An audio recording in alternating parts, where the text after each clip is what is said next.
السلام علیکم friends, welcome to کتاب نگری یوٹیوب چینل کتابوں کی نگری میں خوش آمدید۔ میں ہوں آپ کی ہوسٹ اقرا یاسین اور آج میں آپ کے لیے لے کر آئی ہوں مہنور شہزاد کی قلم سے تحریر کردہ ناول نیم البدل کے ایپیسوڈ نمبر 13 کو لے کر۔ اس ایپیسوڈ کو سٹارٹ کرنے سے پہلے آپ جلدی سے کر لیجئے ہمارے چینل کو سبسکرائب، ویڈیو کو لائک اور کلک کر لیجئے بیل آئیکن کو۔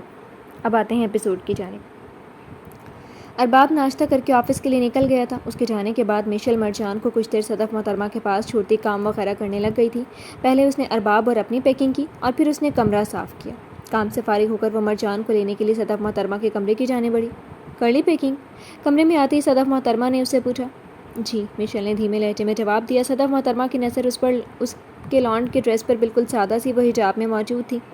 میشل کی کیا حالت بنائی ہوئی ہے تم نے اپنی؟ صدف محترمہ نے اسے سنجیدہ لہجے میں خفگی سے بولا۔ میشل نے ان کی جانب دیکھا۔ میں سمجھی نہیں تائی۔ میشل ناسمجھی سے ان کو دیکھتے ہوئے بولی، جس پر صدف محترمہ نے اسے میرر کے سامنے کیا۔ اپنا حلیہ دیکھو، کیا تم کہیں سے نئی نویلی دلہن لگ رہی ہو؟ بالکل نہیں۔ ٹھیک ہے مانا تم نے مرجان کی خاطر شادی کی ہے، تمہاری خوشی اس میں شامل نہیں تھی تو کیا ساری زندگی مرجان کا ہی خیال رکھنا ہے؟ جب ایک رشتہ بن گیا ہے تو کوشش تو کر ہی سکتی ہو اس رشتے کو قبول کرنے کی، اور ارباب کو اپنا تو بنانے کی کوشش تو کرو۔ صدف محترمہ اسے نرمی سے سمجھانے والے انداز میں کہنے لگی۔ میشل ان کی جانب دیکھنے لگی۔ آج کے بعد تم مجھے اس طرح دکھائی نہیں دو، ارباب کے آنے سے پہلے تم تیار رہو گی آئندہ۔ صدف محترمہ اس پر نظریں مرکوز کی کہنے لگی۔ وہ بس اس بات میں سر ہلا سکی اور مرجان کو لیے وہ کمرے سے باہر کی طرف بڑھتی۔ اس لڑکی میں بالکل بھی کوئی عقل نہیں ہے، صدف محترمہ اسے جاتا دیکھتے ہوئے نفی میں سر ہلا کر خود سے کہتے ساتھ کمرے سے باہر کی طرف رخ کر گئی۔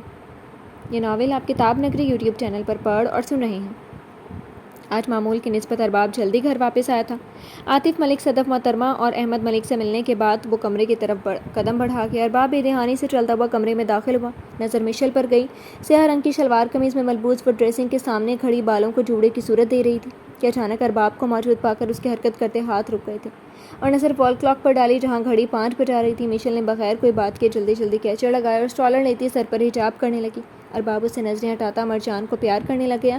میشل اسٹالر کرنے کے بعد اس کی طرف پلٹی تو ارباب کی نظر اس پر گئی۔ روز کی طرح آج وہ تھوڑی تیار ہوئی تھی، شاید لاہور جانے کے لیے اس نے تیاری کی تھی۔ سادگی میں بھی پیاری تھی مگر تیار ہو کر اس کی خوبصورتی میں مزید نکھار آیا تھا۔ تم جلدی تیار ہو گئی، میں بھی جعفر سے ملنے جاؤں گا، جب واپس آؤں گا تب نکلیں گے۔ ارباب اسے مخاطب ہوتے ہوئے سنجیدہ لہجے میں کہنے لگا۔ نہیں، وہ تو مجھے تائی نے کہا تھا تیار ہونے کو، میشل نے دھیمے لہجے میں اسے جواب دیا۔ ارباب کی نظریں اسی پر مرکوز تھیں، اس میں کوئی شک نہیں تھا، سیاہ رنگ میں وہ بے حد حسین لگ رہی تھی۔ تم ہمیشہ دوسروں کے کہنے پر ہی کیوں سب کرتی ہو؟ تمہارا خود کچھ کرنے کا دل نہیں کرتا؟ ارباب نے پریشان نظروں سے اسے دیکھتے ہوئے پوچھنا چاہا۔ میرا دل کرتا ہے نا، پڑھنے کا، مرجان کے ساتھ وقت گزارنے کا، میشل نے اسے بے اختیار جواب دیا، جس پر ارباب اس بات میں سر ہلا کر باتھ روم کا رخ کرنے لگا۔ چائے؟ میشل اسے دیکھتے ہوئے پوچھنے لگی۔ ارباب کے بڑھتے قدم رکے۔ نہیں، آج میں جعفر کے ساتھ پیوں گا چائے، ارباب سے جواب دیتا فریش ہونے کی غرض سے باتھ روم کی طرف بڑھ گیا۔ یہ ناول آپ کتاب نگری یوٹیوب چینل پر پڑھ اور سن رہے ہیں۔ ارباب جعفر کے گھر پہنچا تو اسے ٹی وی لاؤنج میں موجود پایا۔ بہت مصروف ہو گئے، 5-6 دن ہو گئے لیکن نہ کوئی فون نہ گھر آیا۔ ارباب اس کے پاس بیٹھتے ہوئے گلا کرتے ہوئے بولا۔ جعفر مسکرا دیا۔ نہیں، بس آفس جوائن کر لیے، جعفر نے اسے اپنے انداز سے ہٹ کر سنجیدہ لہجے میں جواب دیا۔ ارباب نے اس کی طرف حیرانگی سے دیکھا۔ طبیعت ٹھیک ہے نا؟ ارباب اس کے قریب ہوتا صدمے سے بولا، جس پر جعفر کی مسکراہٹ گہری ہوئی۔ بس ڈیڈ زبردستی اپنے ساتھ لے گئے، جعفر نے کندھے اچکا کر اسے جواب دیا۔ ارباب اس بات میں سر ہلا گیا۔ اچھا ہے، لیکن میرے والی روح تیرے اندر کہاں سے آ گئی؟ اتنا سیریس؟ ارباب اس کے چہرے کے تاثرات کو غور سے دیکھتے ہوئے کہا۔ نہیں، تھکا ہوا ہوں بس، جعفر نے نفی میں سر ہلا کر جواب دیا۔ ارباب اسے دیکھنے لگا۔ جعفر اسے تھوڑا مختلف لگا مگر وہ خاموش رہا۔ خیر، 2 دن کے لیے لاہور جا رہا ہوں میں، اس کے بعد گھر چکر لگا لیں، دادا بھی یاد کر رہے تھے۔ ارباب نے اس کے کندھے پر ہاتھ رکھ کر اسے بولا۔ جعفر اس بات میں سر ہلا گیا۔ چائے پیے گا نا راشد انکل؟ 2 کپ چائے بنا دیں؟ جعفر ملازم کو نرم لہجے میں کہتے ساتھ دوبارہ ارباب کی طرف متوجہ ہوا۔ اور نیو ویڈنگ لائف کیسی چل رہی ہے؟ جعفر نے اسے دیکھتے ہوئے پوچھنا چاہا۔ پتہ نہیں، زیادہ دلچسپی نہیں لی، وہ اپنے میں مصروف رہتی ہے اور میں آفس میں۔ ارباب نے اسے سچ بتایا۔ جعفر اسے دیکھنے لگا۔ تو پھر یہی سب کرنا تھا تو اسے نکاح کیوں کیا؟ جعفر نے قدر خفگی سے اس سے کہا۔ ارباب اسے دیکھنے لگ گیا۔ آج سے پہلے جعفر نے اس سے اس انداز میں بات نہیں کی تھی، مرجان کے لیے کی تھی، صرف وہ خود بھی مجھے پسند نہیں کرتی۔ ارباب نے بھی اب کی بار اسے سنجیدہ لہجے میں جواب دیا۔ شادی ہے، مذاق نہیں ہے، تم دونوں کو ایک دوسرے کو سمجھنا ہوگا۔ اب ساری زندگی ساتھ رہنا، ایسے تو نہیں گزار دو گے نا زندگی، جعفر نے اسے سمجھانے والے انداز میں کہا۔ خیر ہے نا، جعفر کافی سمجھداری والی بات کر رہے ہیں، ارباب نے مزاحیہ انداز میں اس سے کہا۔ جعفر نے گہرا سانس خارج کیا۔ آ گئی ہے سمجھ، اب کی زندگی مذاق نہیں ہے، جعفر لہجے میں افسردگی سے جائے اسے بتانے لگا۔ ارباب بس بات میں سر ہلا گیا۔ ویسے مجھے پہلے والا ہی جعفر چاہیے، یہ سڑیل جعفر تو دوسروں کے لیے رہ گیا۔ ارباب اسے دیکھتے ہوئے لبوں پر ہلکی سے مسکراہٹ سجائے بولا۔ جعفر اس کے گلے لگا۔ بے فکر ہے یار، میں کبھی نہیں بدلوں گا، تو جان ہے اپنی۔ جعفر اس کے گلے لگے مسکراتے ہوئے کہنے لگا۔ ارباب کو ایک تسلی ہوئی۔ چل بس زیادہ سینٹی نہ ہوں۔ ارباب اس کی بات پر پھر مذاق کرتا کہنے لگا۔ جعفر ہنس دیا اور پھر وہ دونوں چائے پینے لگ گئے۔ چل پھر جب واپسی ہوتی ہے لاہور سے تب ملاقات ہوتی ہے۔ چلتا ہوں، نکلنا بھی ہے، مشل ویٹ کر رہی ہوگی۔ ارباب چائے پی کر فارغ ہوتا کھڑا ہو کر اس سے ملتا چلا گیا۔ جعفر اسے جاتا دیکھنے لگا۔ یہ ناول آپ کتاب نگری یوٹیوب چینل پر پڑھ اور سن رہے ہیں۔ مشل عاطف ملک کے پاس بیٹھی باتیں کر رہی تھی اور مرجان عاطف ملک کی گود میں تھی۔ نہیں دادا، میں مرجان کو ساتھ لے کر چلی جاؤں گی، مجھے کوئی مسئلہ نہیں ہے، مشل نے عاطف ملک کو دیکھتے ہوئے مایوسی سے کہا، کیونکہ عاطف ملک مرجان کو ساتھ نہیں لے کے جانے دے رہی تھی۔ مشل 2 دن کی بات ہے، بچی صدف، زوبیہ اور میں تینوں مل کر خیال رکھ لیں گے ہم۔ عاطف ملک نے اسے پیار سے سمجھانا چاہا۔ مشل انہیں دیکھنے لگ گئی۔ دادا آپ کے کہنے پر میں جا رہی ہوں نا، تو آپ یہ بات مان لیں میری، مشل نے معصومیت سے انہیں دیکھتے ہوئے دھیمے لہجے میں کہنے لگی۔ نہیں، تم مرجان کو نہیں لے کر جاؤ گی، اسی بہانے دادی اور پوتی کچھ وقت ساتھ گزار لیں گے، اور بچے ہمیں بھی پالنے آتے ہیں، تم اور ارباب کچھ وقت اکیلے گزارو، اچھا ہے تم دونوں کے لیے۔ صدف محترمہ فوراً سے آتیوں سے صاف منع کر کے مرجان کو اٹھاتیوں سے بولی تھی۔ مشل جواباً خاموش ہوگی، کیونکہ عاطف ملک سے تو اس کی اچھی خاصی بنتی تھی، صدف محترمہ سے بات کرتے ہوئے ڈر لگتا تھا۔ مشل، ارباب بھائی تمہارا انتظار کر رہے ہیں باہر۔ وہاج اندر آتے ہوئے مشل کو مخاطب کیے بولا۔ مشل اس بات میں سر ہلا گئی۔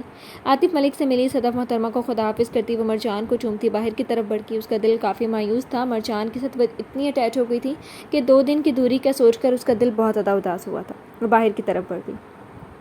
اچھا کیا آپ نے، عاطف ملک نے مسکرا کر صدف محترمہ کو دیکھتے ہوئے بولا۔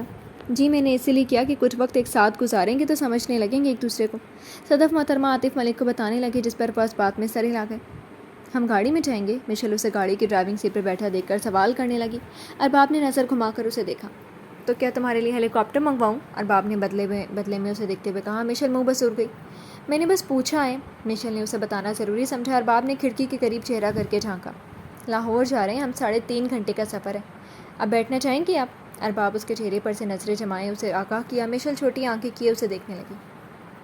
تو آپ پہلے ہی ایسے جواب دے دیتی میں آگے نہیں بیٹھوں گی، مشل اسے خفگی سے بولتے ساتھ پچھلی سیٹ کی طرف کا دروازہ کھولنے لگی۔ ارباب کا دماغ گھما اور وہ گاڑی سے باہر نکلا اور مشل کی جانب بڑھا اور مشل کا ہاتھ تھاما۔ تم سمجھتی کیا ہو خود کو؟ I am not your driver. Arbab اس کی کلائی پر سخت گرفت جمائے اسے سرد نگاہوں سے دیکھتے ہوئے لفظوں پر زور دیے بولا۔ مشل نے اس کے لہجے پر سہم کر رہی تھی۔ میں نے تو ایسا کچھ نہیں کہا، مشل بھرائی ہوئی آواز میں کلائی چھڑوانے کی مزاحمت کیے اسے بولی تھی۔ خاموشی سے آگے بیٹھو۔ ارباب اس کی آنکھوں میں نمی دیکھ کر لہجے میں نہ چاہتے ہوئے بھی نرمی لیے اسے کہنے لگا اور کلائی کی گریپ ڈھیلی کی۔ مشل خاموشی سے سر جھکائے فرنٹ سیٹ پر بیٹھ گئی۔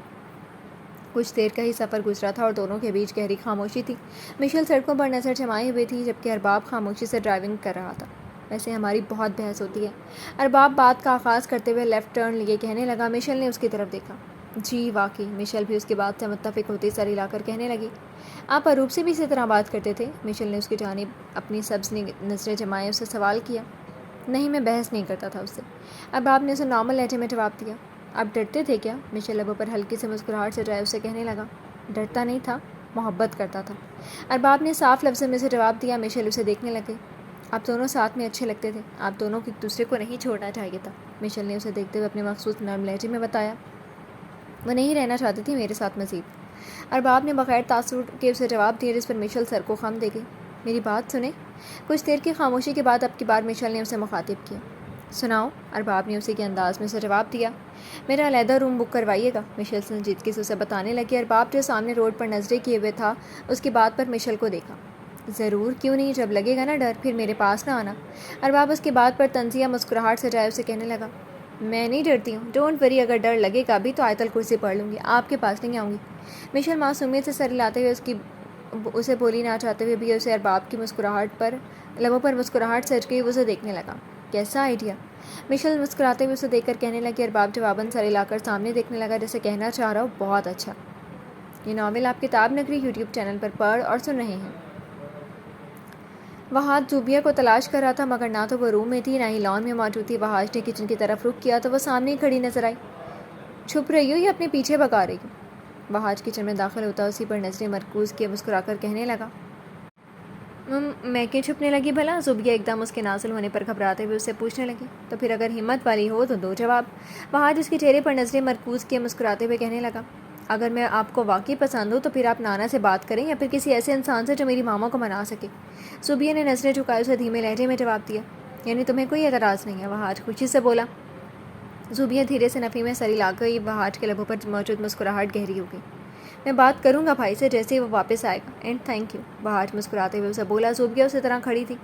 اب مل گیا جواب، تو جائیے۔ زوبیہ اسے کھڑا دیکھ کر آنکھیں چھوٹی کرتی اس کے چہرے پر جمائے کہنے لگی، آئی love you to. Wahaj kitchen سے باہر جاتے ہوئے اسے بولا۔ زوبیہ نے فوراً اس کی طرف دیکھا۔ لیکن میں نے تو آپ کو ایسے کوئی الفاظ نہیں کہے۔ زوبیہ نے اسے بتانا ضروری سمجھا۔ وہاج کے بڑھتے قدم رکے۔ مگر میں نے تمہارے دل کی بات سن لی، وہاج محبت بھرے لہجے میں کہتے ساتھ کچن سے چلا گیا۔ زوبیہ کے گال سرخ ہوئے۔ اس کے لیے اس سے زیادہ خوشی کی بات کیا تھی کہ جس انسان کو اس نے چاہا وہ بھی اسی کو پسند کرتا تھا۔ وہ مسکراتے ہوئے چائے کپ میں نکالنے لگی۔ یہ ناول آپ کتاب نگری یوٹیوب چینل پر پڑھ اور سن رہے ہیں۔ وہ دونوں 3.5 گھنٹے کے سفر کے بعد بالآخر لاہور پہنچ چکے تھے۔ جس ہوٹل میں اسٹے کرنا تھا ادھر گاڑی پارک کرنے کے بعد وہ دونوں اندر کی طرف بڑھ گئے اور ریسیپشن کی جانب بڑھے جہاں لڑکی موجود تھی۔ السلام علیکم سر، مسکراتے ہوئے اس لڑکی نے ارباب سے بولا۔ وعلیکم السلام۔ ارباب بھی ہلکی سے مسکراہٹ کے ساتھ جواب دینے لگا۔ مشل کی نظر اس پر گئی۔ صرف میری شکل دیکھ کر ہی 12 بج جاتی ہے ان کے چہرے پر، مشل دل ہی دل میں خود سے کہتے ساتھ سر جھکا گئی۔ ارباب اس لڑکی سے بات کر رہا تھا۔ سر، یہ آپ کے روم کی کیز۔ وہ لڑکی مسکراتے ہوئے اس کی جانب کیز بڑھا گئی۔ ارباب نے اسے تھامے اور سر ہلا کر وہ آگے کی طرف بڑھ گیا۔ مشل بھی اس کے ساتھ چلنے لگی۔ یہ تمہارے روم کی ہے، فریش ہو کر ڈنر کے لیے میرے روم میں آنا، پھر نیچے جائیں گے، اکیلے تم کہیں نہیں جاؤ گے۔ ارباب اسے چابی تھماتے ہوئے تنبیہ کرنے لگا۔ مشل نے اسے دیکھا۔ کیوں، میں اکیلے کہیں کیوں نہیں جا سکتی؟ چھوٹی بچی نہیں ہوں میں؟ مشل منہ بسور کر اسے دیکھتے ہوئے کہنے لگی۔ ارباب نے ایک گہرا سانس خارج کیا۔ اللہ تعالیٰ مجھے صبر دے، میری بلا سے جہاں جانا ہے وہاں جاؤ، جب کچھ ہو تو میرے پاس نہ آنا۔ ارباب اسے سرد لہجے میں کہتے ساتھ لفٹ کی طرف بڑھ گیا۔ مشل بھی اس کے پیچھے۔ ان دونوں کا روم 3rd فلور پر تھا۔ ارباب اپنے روم میں اور مشل اپنے روم کی طرف بڑھ گئی۔ دونوں روم دونوں ہی خوبصورت تھے۔ ارباب شاور لینے کے غرض سے اپنے کپڑے لیتا باتھ روم کا رخ کر گیا اور مشل فریش ہو کر وضو کر کے باہر آئی اور نماز ادا کرنے لگے۔ ارباب تیار ہو کر بالوں کو سیٹ کیے وال کلاک پر نظر ڈالی جہاں 10 بج رہے تھے۔ خود پر پرفیوم چھڑک کر وہ خود ہی اس کے روم کی طرف قدم بڑھا گیا۔ ارباب نے ناک کیا تو 2 منٹ بعد ہی مشل نے دروازہ کھولا۔ تمہیں میری بات سمجھ نہیں آتی یا جان بوجھ کر نہیں مانتی؟ ارباب جیب میں ہاتھ ڈالے چہرے پر سختی سے جائے اسے کہنے لگا، میں نماز ادا کر کے اٹھی ہوں، حجاب ٹھیک کر کے آ رہی تھی۔ مشل نے دھیمے لہجے میں جواب دیتے ہوئے اسٹالر پر پن لگانے لگی۔ اب چلیں؟ ارباب اسی پر نظریں مرکوز کیے پوچھنے لگا۔ مشل اس بات میں سر ہلا گئی اور کمرے سے باہر کی طرف بڑھ گئی۔ وہ دونوں نیچے آئے اور ایک ٹیبل پر بیٹھ گئے۔ کیا کھانا ہے؟ ارباب مینیو دیکھتے ہوئے اس سے پوچھنے لگا۔ مشل جو ارد گرد نظریں گھما رہی تھی اس کی جانب متوجہ ہو۔ جو آپ کھائیں گے وہی کھا لوں گی، مشل نے سادگی سے جواب دیا۔ ارباب نے مینیو سے نظر ہٹا کر اسے دیکھا۔ ویسے میں تمہیں پسند نہیں ہوں، لیکن جو میں کھاؤں گا وہ تم کھا لو گی؟ ارباب آئی برو اچکائے اس سے بولا تھا وہ اس شخص کا کچھ نہیں ہو سکتا تھا۔ مجھے معلوم نہیں زیادہ، اس لیے میں نے آپ سے کہا کہ یہ خیر آپ میرے لیے پاستا منگوائیں۔ مشل منہ بسور کر اسے پھر سے وضاحت دیتے ہوئے بولی۔ ارباب نے آرڈر دیا تو اپنے لیے بھی اس نے پاستا منگوایا تھا۔ اب آپ نے میری چیٹنگ کیوں کی؟ آپ کو بھی تو میں پسند نہیں ہوں۔ مشل ویٹر کی جاتے ہی ٹیبل پر ہاتھ رکھ کے خفقیز اسے کہنے لگی۔ میں تو پہلے سے پاستا کا ارادہ کیے ہوئے تھا۔ ارباب کندھے اچکا کر اسے کہنے لگا۔ مشل آنکھیں چھوٹی کیے اسے گھورنے لگی۔ مجھے معلوم ہے میں کافی ہینڈسم ہوں، یوں دیکھ کر نظر نہ لگاؤ مجھے۔ ارباب شوق لہجے میں اس کی نظریں خود پر محسوس کیے اترا کر کہنے لگا۔ مشل نفی میں سر ہلا گئی۔ آپ کا کچھ بھی نہیں ہو سکتا، مشل گہرا سانس خارج کیے اسے کہنے لگی۔ ارباب نے اس کے چہرے کے تاثرات دیکھے، نہ جانے کیوں ارباب کو اس کے تاثرات کیوٹ لگے تھے۔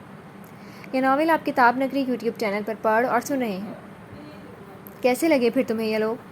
سائمہ محترمہ اروپ کے پاس بیٹھی اس کی رائے پوچھنے لگی۔ اچھے تھے، مجھے کوئی اعتراض نہیں ہے، اروپ نے مسکرا کر کچھ سوچ کر انہیں جواب دیا۔ ٹھیک ہے، میں تمہارے ڈیڈ سے کہوں گی کہ پہلے تسلی کر لیں، اس کے بعد انہیں فون کر دیں۔ سائمہ محترمہ سر کو خم دیے اس سے بولی تھی۔ اروپ نے ان کی جانب دیکھا۔ ٹھیک ہے، لیکن شادی کی ڈیٹ زیادہ لیٹ مت رکھیے گا۔ میں بھی بتانا چاہتی ہوں میں اپنی زندگی میں آگے بڑھ گئی ہوں۔ اروپ ارباب کو سوچتی ہوئی مسکرا کر خود سے کہنے لگی۔ سائمہ محترمہ نے اس کی جانب دیکھا۔ کیا بڑبڑا رہی ہو؟ سائمہ محترمہ اسے دیکھ کر پریشان ہوتے پوچھنے لگی۔ کچھ نہیں ہے، میں نے کہا جلدی کریں گے جو بھی کرنا ہے۔ اروپ فوراً سے نارمل ہوئے ان سے کہنے لگی۔ وہ جواباً خاموش رہی۔ یہ ناول آپ کتاب نگری یوٹیوب چینل پر پڑھ اور سن رہے ہیں۔ مشل کی رات بے چینی میں گزری تھی۔ وہ پوری رات مرجان کے متعلق سوچتی رہی تھی۔ فجر کے قریب جا کر اس کی آنکھ لگی تھی۔ ارباب صبح 7 بجے ہی فریش وغیرہ ہو کر ناشتہ کر کے مشل کو کچھ بتائے بغیر میٹنگ کے لیے چلا گیا تھا۔ 11 بجے کے قریب مشل کی آنکھ کھلی۔ شاور لے کر وہ باہر آئی اور نظر دروازے پر ڈالی۔ رات کو جب اسے دیر ہوئی تھی تو ارباب اسے بلانے آ گیا تھا، لیکن ناشتے کے لیے وہ اسے بلانے نہیں آیا تھا، یا شاید وہ آیا تھا مگر اس وقت وہ سونے میں مصروف تھی۔ مشل کے ذہن میں یہی سب چل رہا تھا۔ وہ تیار ہو کر خود کو اچھے سے کور کیا اپنے روم سے نکل کر ارباب کے روم کی طرف بڑھی، مگر وہ روم لاک تھا۔ مشل پریشان سی ہوئی۔ اس نے 2-3 بار ناک کیا مگر کوئی جواب نہیں آیا، ورنہ دروازہ کھلا۔ مشل فوراً سے لفٹ کی طرف بڑھتی، فرسٹ فلور کا بٹن پریس کر کے وہ نیچے آئی۔ وہ پوری نظر گھمائی اور اسے ارباب کہیں دکھائی نہیں دیا تھا۔ مشل پریشان ہوئی۔ وہ اس وقت بالکل ہی یہ بات فراموش کیے ہوئے تھی کہ ارباب آفس کے کام سے یہاں آیا تھا۔ ایکسکیوز می، مشل ریسیپشن کی طرف بڑھ کر اس لڑکی کو مخاطب کرتی اپنی جانب متوجہ کر گئی۔ یس میم، وہ مسکراتے ہوئے اس سے نرمی سے پوچھنے لگی، آپ نے میرے ہسبینڈ کو دیکھا؟ وہ جو کل رات میرے ساتھ آئے تھے، آپ سے کیس لی تھی رات کے ٹائم؟ مشل نے اسے یاد کروانا چاہا۔ وہ لڑکی اس بات میں سر ہلا گئی۔ یس میم، مجھے یاد ہے، وہ کچھ دیر پہلے ہی ہوٹل سے باہر گئے ہیں۔ وہ مسکرا کر اسے بتانے لگی تھی۔ مشل کے ذہن میں عجیب سے خیالات آنے لگے تھے۔ کل رات تک تو وہ اسے اکیلے نہ رہنے کی تنبیہ کر رہا تھا اور آج اسے اکیلا چھوڑ کر خود کہیں چلا گیا تھا۔ اسے ارباب سے اس قسم کی توقع نہیں تھی۔ مشل کی آنکھوں سے آنسو نکلنے ہی والے تھے۔ شاید میرے ناشتے پر نہ آنے کی وجہ سے وہ مجھ پر غصہ ہوں گے، مشل خود ہی سے سوچتی اپنے ذہن پر زور دے رہی تھی۔ وہ ایسی ہی کھڑی تھی کہ تبھی اس کی نظر ارباب پر گئی، جیب میں ہاتھ ڈالے 3 پیس میں ملبوس، آنکھوں پر گوگلز لگائے مغرور انداز میں آتا دکھائی دیا۔ مشل فوراً سے اس کی طرف بڑھی تھی۔ کہاں گئے تھے آپ؟ مشل نم آنکھوں سے اسے دیکھتے ہوئے تھوڑی اونچی آواز میں کہتی ارباب کو حیران کر گئی۔ ارباب آنکھوں پر گوگلز اتار کر اسے دیکھنے لگا۔ کیا مطلب میں کہاں گیا تھا؟ میں جس کام کے لیے آیا تھا وہیں گیا تھا، میٹنگ اٹینڈ کرنے۔ ارباب نے اسے خود کو غصے میں سے دیکھتا پا کر بتانے لگا، اور اس کی بات پر مشل نے اپنے سر پر ہاتھ رکھا۔ کیسے اس کے ذہن سے نکل گیا تھا؟ وہ تو آفس کے کام سے آتا، جبکہ مشل گھر والے کے اصرار پر مانی تھی۔ کیا ہوا تمہیں؟ ارباب کو وہ ٹھیک نہیں لگی تو وہ پریشان سا پوچھنے لگا۔ کچھ نہیں، بتا کر نہیں جا سکتے تھے آپ مجھے؟ مشل اس پر ایک نظر ڈال کر دھیمے لہجے میں دیکھا، کہنے لگی۔ ارباب نے گردن تیرچھی کیے اسے دیکھا۔ خیر ہے نا، بیوی بنا جا رہا ہے؟ ارباب اس کے چہرے کو اپنی نظروں کے اثار میں لیے اسے تنگ کرنے کے لیے کہنے لگا۔ وہ میں بھول گئی تھی کہ آپ میٹنگ اٹینڈ کرنے آئے ہیں، مجھے بیوی بننے کا کوئی شوق نہیں ہے، مشل نے اسے دھیمے لہجے میں بتایا۔ ارباب کے ہونٹوں پر مسکراہٹ نمودار ہوئی۔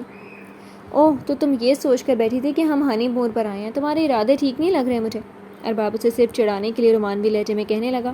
مشل کی آنکھیں بڑی ہو گئیں۔ جی نہیں، ایسی کوئی بات نہیں، اور مجھے بھوک لگ رہی ہے، مجھے میری پسند کا ناشتہ کرنا ہے۔ مشل اسے دیکھنے سے گریز کیے بات کو بدلتی اسے بولی۔ تو کرو، میں نے تو نہیں روکا، ارباب نے اسے کہا۔ مشل نے سر اٹھا کر اس کے چہرے پر نظریں مرکوز کی۔ مجھے ڈھابے پر ناشتہ کرنا ہے، بہت دل ہے، آپ مجھے لاہور کے کسی ڈھابے سے کروا دیں۔ مشل نے پہلی بار شاید کسی سے فرمائش کی تھی۔ ارباب 2 پل اسے دیکھتا رہ گیا۔ اس کے لہجے میں موجود اپنے لیے امید کو وہ اچھے سے محسوس کر سکتا تھا۔ ٹھیک ہے، چلتے ہیں۔ ارباب اس کی بات پر حامی بھر گیا۔ مشل مسکرا گئی۔ شکریہ، مشل نے اس کا سچے دل سے شکریہ ادا کرنے لگی۔ ارباب نے اسے باہر کی طرف چلنے کا اشارہ کیا۔ وہ دونوں باہر چل دیے۔ 10 منٹ کی ڈرائیو کے بعد وہ دونوں ایک ڈھابے پر اترے۔ مشل کے ہونٹوں پر مسکراہٹ سجی ہوئی تھی۔ وہ دونوں ایک ٹیبل پر سامنے بیٹھ گئے تھے۔ ارباب نے آرڈر کیا۔ لڑکیاں کہتی ہیں انہیں 5 اسٹار ہوٹل میں بریک فاسٹ کرنا ہے، اور تم 5 اسٹار ہوٹل سے ڈھابے پر ناشتہ کرنے آئی ہو؟ انبلیویبل، ارباب آرڈر کرنے کے بعد اس کی جانب متوجہ ہوئے بے یقینی سے کہنے لگا۔ کہتی ہوں گی، سب کی اپنی اپنی پسند ہوتی ہے، مجھے تو ڈھابے کا ناشتہ کرنے کا بہت شوق ہے۔ مشل کندھے اٹھا کر مسکرا کر آنکھیں میچتی اسے جواب دینے لگی۔ ارباب کی نظریں اسی پر جمی ہوئی تھیں۔ مشل مسکراتے ہوئے ڈھابے کو دیکھنے میں مصروف تھی۔ جی تو فرینڈز، کیسی لگی آپ کو آج کی ایپیسوڈ؟ کمنٹ سیکشن میں ضرور بتائیے گا۔ پھر حاضر ہوں گے ناول کے نیکسٹ ایپیسوڈ کے ساتھ۔ تب تک کے لیے اجازت دیجیے۔ شکریہ، اللہ حافظ۔